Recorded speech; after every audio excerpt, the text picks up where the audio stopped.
Hey everyone, so this video is going to be about love, ahava. And the concept of ahava is such a, it's one of these really, really obvious, great things to talk about because it's so often discussed. There's so much focus on it just in regular life. Like, again, if you kind of remembered that if you watched the other videos and listened to, some of the different segments that we've done here. So you already know that the perspective that we're kind of working with is that the Torah is not like a religion in the sense of like, here's a bunch of things you have to believe and then just do them dogmatically. We're talking about kind of like a map of what reality is, and it describes just the phenomena of your life, the experiential phenomena and the specific practical phenomena that take place. And so that perspective, it's not really about being a member of Bnei Yisrael, we call the Jewish people. It's really about all of reality, the whole physical world, and really the whole universe, not just physical. I don't even want to use that word because it's a little bit too rigid.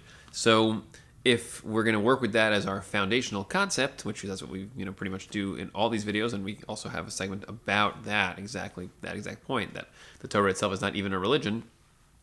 So then what we kind of come to is, well, ahava, love, is a real phenomenon. It's not just like a Torah concept. It's something which all people experience this.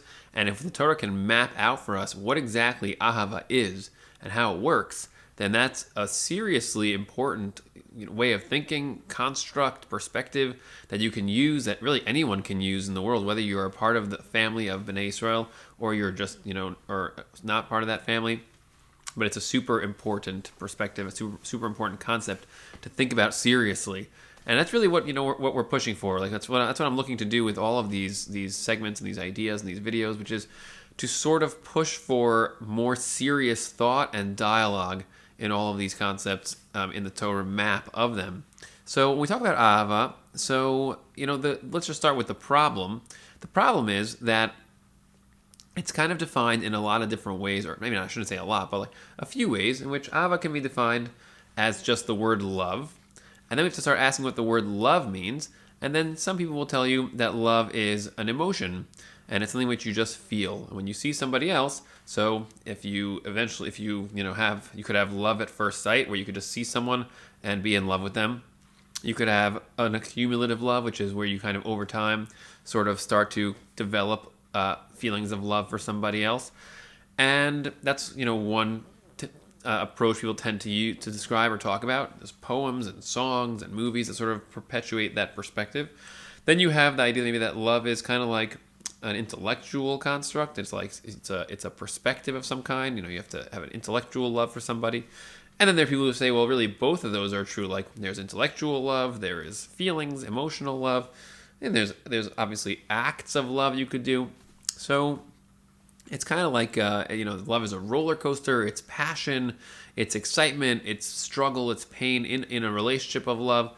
And these are the kinds of things that we're sort of inside of. There's like this space of love that we have, in terms of the concept, and we sort of float around in there. And then we, I think a lot, if not all of us even, are searching for love in some form.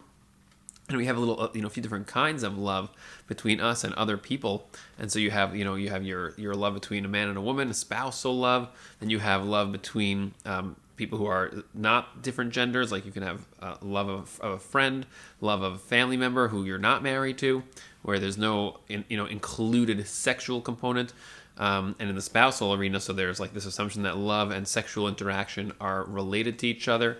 And maybe even that sexual interaction is actually love itself. And if I don't have the sexual interaction, then it's not really real love. That's something people sometimes think.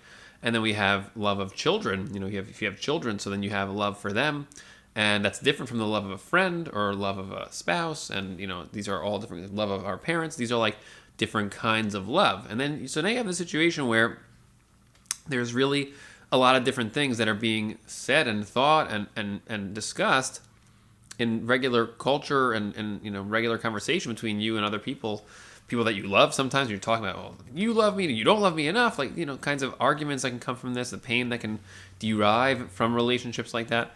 And the question is like, well, can we create some kind of order out of this, like some kind of structure, principle, perspective that will give us a little more coherence to understanding what we mean when we say love? And also could that more coherent structure help us to also use the love phenomenon more effectively, more powerfully? And that's what I think really the problem is that we're going to be trying to solve here today in terms of this particular video, this segment, which is how do you understand love coherently, clearly, especially given the fact that it's so central to all of our lives. And if we do understand it clearly, so then can we use it more powerfully, more effectively in our love relationships?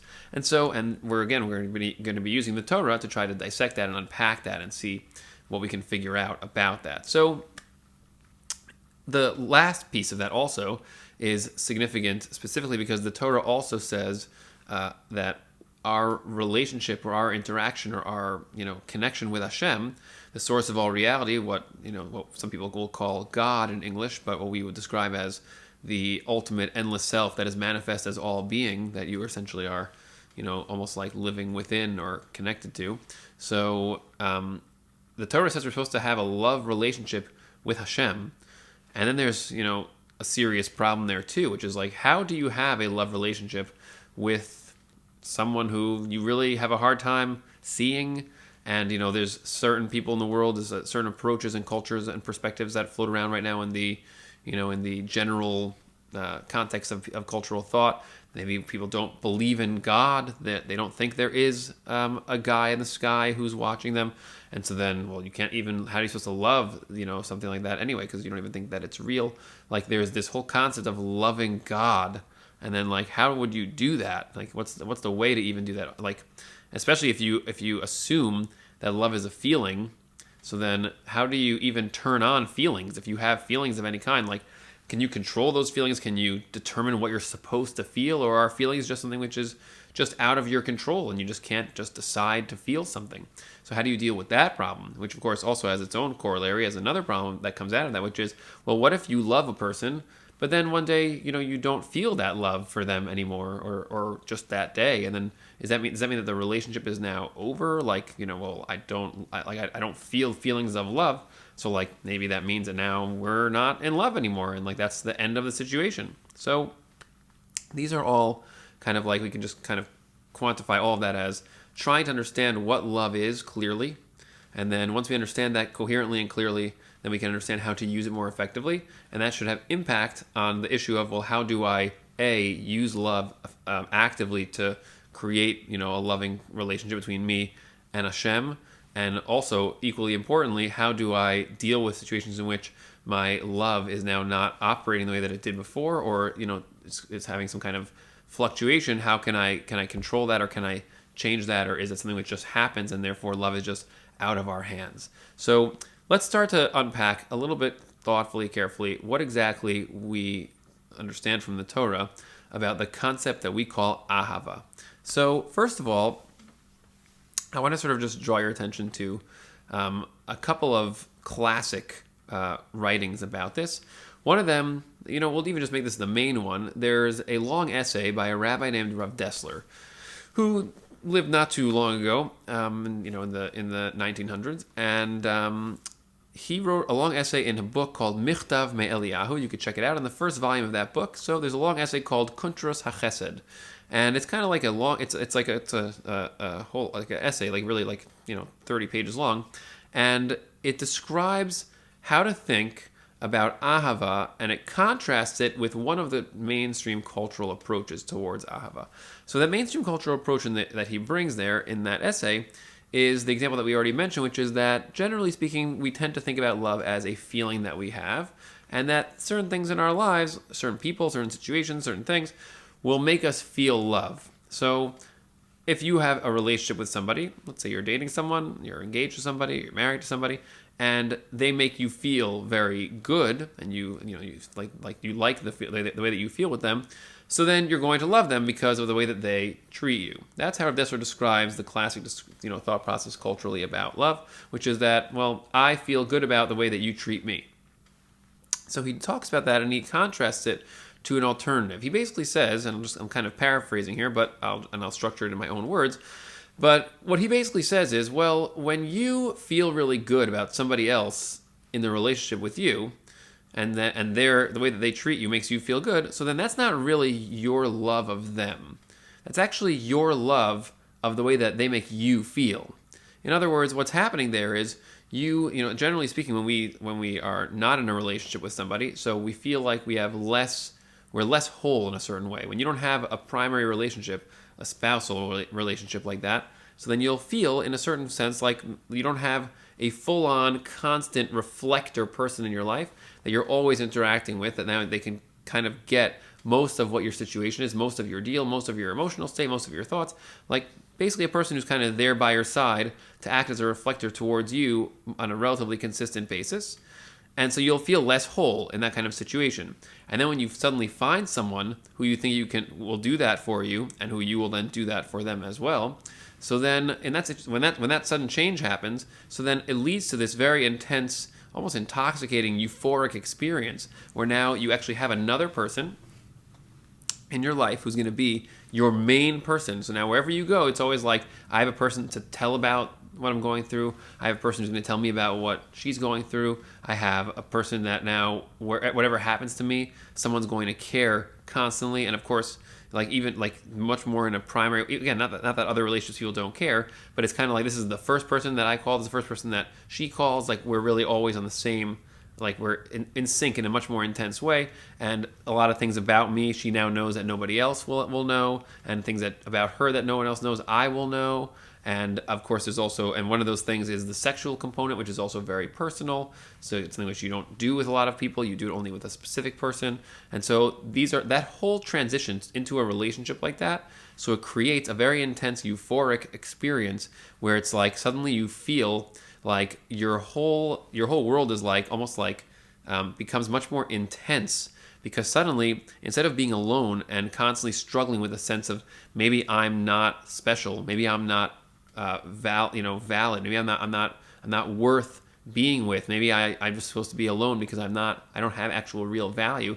Suddenly, you have a person who, in a situation which suddenly completely reverses that and super validates you, and it's like the newness of that, of how much validation you experience from someone, suddenly there being someone who's with you in that way. It's overwhelmingly contrasting with the previous situation. You're going from like, I don't have anyone, and maybe I'm nobody, to I have someone, and now I feel like I'm somebody. And so that shift from one to the other creates a very intense, almost like an intense emotional wave, and also intellectual wave. Like you have a lot of energies that are sort of floating around inside you, and also the sexual component, because it's very exciting to suddenly feel like I'm going to have a person who I can do that kind of activity with, because it's such a private, personal thing. And so it in itself is a very, it's part of the wave of like, wow, now I'm not alone in that way too. So those components all kind of create this wave that we're describing here, and that's what the word romance in English usually describes. And that experience of romance is something which is very temporary, because it evolves and emanates really from the contrast of I'm alone and I feel fragmented, to I'm with someone and now I feel more whole. And so that's something which can last 2 to 3 to 4 years, where you have some level of that euphoria. But it really, that's really a pretty long time. It's really, from on average, I would guess, and we can, I'm sure there are studies about this, it probably lasts about between 1 to 2 years after the relationship really solidifies. So, and then the question is, well, what comes after that? But the point is that those types of feelings and the waves of those experiences of that contrast. So that's what I think for a lot of us, a lot of the mainstream culture, and for a lot of us in the world, is kind of what we think of when we talk about the word love. So Rav Dessler takes that and he sort of flips it around and says, well, that's not actual ahava. That's not real love. That's like, it's like getting a shot of self-esteem, where like at first you didn't have so much self-esteem, you didn't feel so good about yourself, and then suddenly, bang, like suddenly you suddenly discover that you're actually really, really special. It's like you just suddenly that shifts and changes for you. And the intensity of that change is like you suddenly get a massive dose of self-esteem from that. And so you're like, wow, like now I feel so good and so much better. And that's what many people associate with love. And he's like, that's not actually what love is. That's just a new self-esteem. And he's like, that's actually very temporary, because after that euphoria disappears, and all of the glass is kind of the blinders of like, wow, this person is so amazing. They're into me, I'm into them. So after that kind of comes off, then you have to actually see who they are for real without having the fantasy blinders on top of that. And they have to see who you are for real. And then you have to actually build a connection without the euphoria. Now, again, you'll still have a lot of positive energy because it's like, well, I'm not alone. But like you have to actually now take that positive energy and use it as motivation to actually build a genuine connection. So now we're going to describe, that's basically what Rav Dessler pushes towards. And he says, well, that's what happens next. What you're supposed to do is supposed to create real ahava. So he says, how do you do that? How do you create real ahava? So what he says is, well, the mechanics of that are that you're supposed to give to the other person. If you can give to the other person, that will create ahava. That's his formula. It says the more you give, the more ahava is created. Now, when I first learned this, so I was taught this, a bunch of years, 15 years ago, and I was like, oh, okay, that's easy. Like, that's very mechanical. If I give to someone, it creates love. That's great. It's like, that's easy to do. And so, in fact, I use that method very often in my life. The tricky part about that is it doesn't really say exactly what it means to give to someone. Like, what are you doing when you give to somebody? So let's just unpack that a little more carefully. And if you think about it kind of, just a little bit analytically and thoughtfully, so we don't just mean giving randomly, like, oh, here, let me give you something. I'll give you flowers. I'll buy something for you. And it's not even just that I give you something that you want. It's actually more than that. It's that when I give something to you, you experience my giving as that it's coming from me personally, that I'm sharing a little bit of myself in what it is that I'm giving to you. So that's why, if I want to buy my spouse flowers, so if I just rigidly buy her flowers, I'm like, I follow a formula. Here's what you're supposed to do. You're supposed to just buy flowers for your loved one. So I go and I buy her flowers and I give it to her. So first of all, she's going to probably detect that it's not real. It doesn't feel so loving or so good. Whatever loving means, it doesn't feel so genuine or real. Something about it is missing. But and now let's say I can make it I can make it look really good. Like it really seems like I'm doing it from a place of genuineness.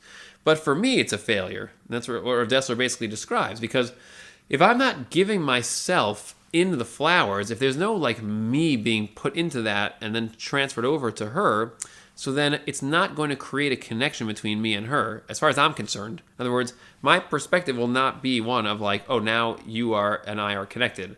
So if I do it with me inside, if I actually give of me inside the flowers, in other words, if I think of the flowers as wow, I really want to make this person feel like she's special, so I'm going to give her these flowers as a symbol of that. So I'll say that, or I'll write a card, and it's also true with things if I buy her other things, I buy her just present of any kind, or I do something nice for her, I don't know, park her car for her or something, whatever it is that I'm doing for her, if I do it from a place of genuine, I'm trying to give of myself to you, so I'm putting a little bit of myself inside of that act or inside of that thing that I'm giving, and then that's what creates this bridge where now I kind of extend a part of myself all the way across to her, and then it connects us like that. And that's what Rav Dessler basically describes. When you do it that way, that's what creates ahava. So when you think about that a little carefully, so what exactly does that tell us about what ahava really is? You see, because the feelings of the initial phase, the romance feelings, so those things are kind of just flux. They're just, intense fluctuations inside of your setup of this character as a result of the contrast. But then when you kind of go into this situation, so let's say you now try to give to each other in that way, well, what does that create exactly? What does that do? So what it seems to be doing is, the one who is giving, and assuming that it is, whether it's received properly or not, the one who is giving experiences the other person as kind of like an extension, or that there's a bridging between the giver and the receiver. And if you think about that, just as an analogy, right? Let's say you decide, and this because this works even with something which is not a person. Let's say you decide you want to build something. So you want to build, I don't know, a table. So you go onto YouTube, you watch a video how to build a table, get all the parts, and you go to a lumber mill or you go to Home Depot or whatever, and you get all the parts, and then you make a plan how to do it, you measure it out, and you spend a month doing this, and you build this beautiful dining room table on your own, without any besides the instructions from YouTube. So this is your project that you spent time creating, and then you let's say you're moving. And the movers, by mistake, they forget to unload the dining room table that you made, and they take it somewhere else, and then it gets lost, and then it gets taken to a warehouse where there's all these other dining room tables and other lost furniture, And you go there and like ask them what happened to. They're like, oh, it's this warehouse. So you go there and like you go to the person in charge and he's like, yeah, well, we have all these dining room tables here. You could just take any one of them because most of them are lost anyway. And you're like, well, I don't want any of those other ones. Like, I want my table, the one that I made. And the guy's like, well, why? It's like they're all just pieces of wood in the shape of tables. What difference does that make? And it's like, that's a good question. Like, what exactly does it mean when you have sentimental attachment to something? So think about that carefully. What it seems to mean is that the more you invest of yourself into something or someone, the more you look at that someone or something as if they are part of you.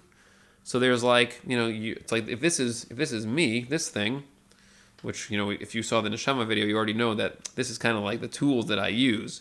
But, like, these are my tools. This is the Zev Bannet set of tools. So then, like, if I invest myself into something else, let's say I make this pillow. This pillow is getting famous in these videos. I keep bringing it into the video as a prop. So let's say I made this pillow. So now this pillow is kind of like an extension of the me that I think of in terms of, my whole sphere of being.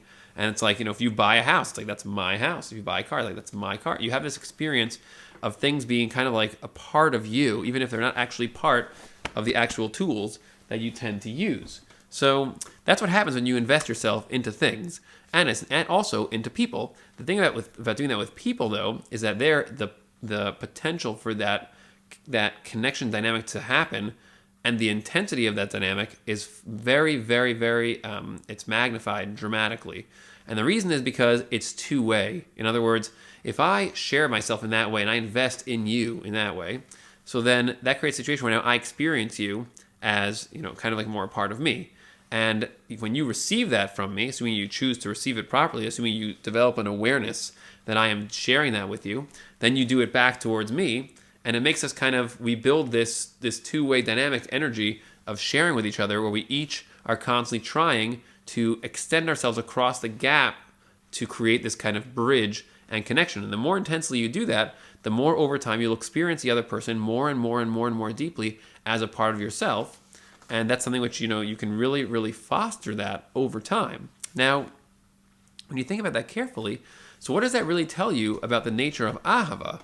If that's what Ahava is, so it tells you, first of all, that Ahava seems to be this bridge or connection, network between you and another person. So if we go kind of a little deeper underneath that and sort of take that a little further, so you could sort of see just by using the dining room table example, contrasting it with a spousal example, that this is actually true for any relationship that you have. In other words, whether you have a relationship with your dining room table, a sentimental one, or you have a relationship with another person, a spouse or a child or a friend or anyone else, a parent, whatever it is, so according to the amount that you share of yourself, give of yourself in a genuine way, and invest yourself into this other person, into the relationship in that way, so the more connection bridgings you will create with that other self. So if that's true, so then now let's just kind of think about that in terms of like what the coherent structure is. If we had to say a definition of what Ahava actually is, the definition would seem to be that Ahava is connection or closeness with another person or another self. Or really with anything, but let's say the most intense versions of that kind of connection is with other selves. And let's go a little further for a second. Well, what does that mean, a connection with another self? Like, where does that connection actually happen? Where does that take place? So, like, can you see the connection? Is it like visible bridges? Obviously not. You don't see any bridges between you and the other person that you have Ahava with. So what exactly is that then? Well, if you think about that for a second, that just sort of takes place inside of your mind. Now, the Torah uses the word da'as. The word da'as means your perceptions, to describe the place that this happens. It's not really in a literal place, obviously, but your mind is a conceptual place you could think of. But it's almost like if you could just put on a pair of glasses, and then you could have these glasses that would reveal the interconnections between you and other selves, you'd see these bridges, these glowing strings that link you to the other person. So you could think of it as a perception of the bridges and connections that you create with your actions of sharing and of giving and of investing. And so that's the definition of Ahava that the Torah essentially is describing. Ahava means a perception of connections, of bridges between you and another self. And you can have, as we are essentially what we're trying to say, you can have qualitatively different amounts, intensities, types of connections with somebody else. So let's say with your child, that's a very interesting example, because with a child, you actually invest tremendous amounts of yourself into your child. Definitely in the initial phase of the relationship, that's where parents invest really the most of themselves in a certain kind of way, because it's so forced. You're basically forced to constantly take care of and share what you are and invest what you are into this kid. If you're up at 2 a.m.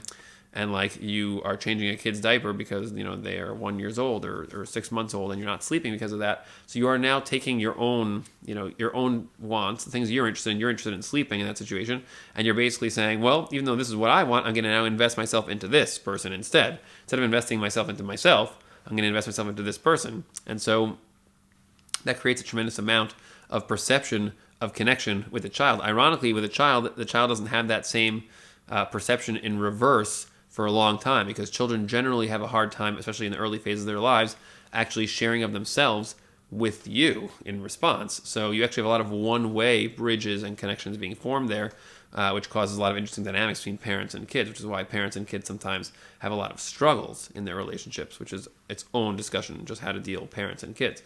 But just to realize that that's how you form the connections between you and a child. So there's like specific types of actions. With a child, you would share yourself, let's say a 6-month-old, by the ways we just explained. You would change diapers, you would provide food, you would, do medical care, whatever other physical care is required, which in terms of also the money you have to spend in order to do that, you simply give your all to this kid, and it creates those kinds of connections through those sorts of actions. And then with a spouse, so then you have many different kinds of ways that you create those kinds of bridges, whether it's by sharing ideas, listening is a big one. Just sitting back and receiving your spouse sharing their own ideas is actually a form of giving, because now you're giving of your time and your attention to them, and that makes you love them more. It makes you have more ahava of them, more perception of connections with them. And then, of course, there's also there's all kinds of other nice things you could do where you share of yourself. And in the sexual arena, there's also a lot of things there, because the sexual arena is a set of actions that are specific to a marriage relationship. And there are things that each person wants, because people enjoy the sexual sensations of their own body. But when you decide, instead of focusing and investing in your own sexual sensations, you decide to focus on the sensations of the other person. So that's also a very fertile ground for investing and giving of yourself towards the other person. So, and that's true with every relationship. There's always essentially ways that you can create more connection bridges between you and somebody else by investing in the relationship in these kinds of ways. So this is pretty much Rav Dessler's framework. And I think this really sort of captures how to think about ahava in a very clear way. I would even define the word ahava. It seems to really mean the word hav, which is the second part of the word. It's ahav is the root. So hav it means to give. And ahav sounds like it might mean something like I give. Like I giveness would probably be the best translation of the word ahava. Because what you're doing is you're giving the I, the self, into the situation. So it's a verb of I giveness. So, if you're writing it like iPhone, it would be a little I and then capital G, I giveness. That would be the translation of the word ahava as a suggestion. But, the upshot of all this is that's the structure. In other words, the structure of ahava is the perception of bridges and connections between you and another self that you build by giving of yourself towards them. And then that kind of solves a couple of our problems. First of all, it tells us that ahava is something which is a perception. In other words, something which you kind of see. It's invisible, but you can kind of see it. And then it leads to all kinds of emotions, because perceptions are the root of our emotions. So if you perceive someone as your beloved and you're connected to them, then that means that if they are living in sync and harmony with you, then you're going to feel probably will feel a lot of positive feelings. And then if they are living in conflict with you, you're going to care and it's going to hurt you. And then there are also days where you have a hard time seeing them, because since you're close to them, there's a lot of connections, so you can't really see them so clearly. And then it actually means that now everything about them is kind of blurry, sort of taking them for granted. And then you don't even feel anything because you're not really seeing them so clearly with your ahava lenses.